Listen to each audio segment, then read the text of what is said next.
दोस्तों, आज का इम्पॉर्टेंट वर्ड है रेसमी।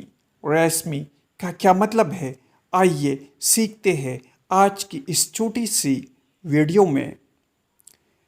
रेसमी मीन्स गुच्छे, गुलदस्ता या फूलों के गुच्छे। आइए इस वर्ड को सेंटेंसेस में इस्तेमाल करते हैं। The flowers are very small and arranged in a one-sided curved raceme. इसका मतलब है फूल बहुत छोटे होते हैं और एकतरफा मोड़े हुए रेशमी में तरतीब दिए जाते हैं।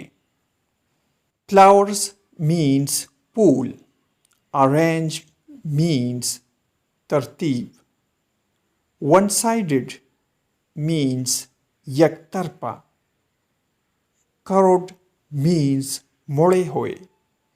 व्यूअर्स, चैनल को सब्सक्राइब करें और वीडियो को लाइक और शेयर ज़रूर करें।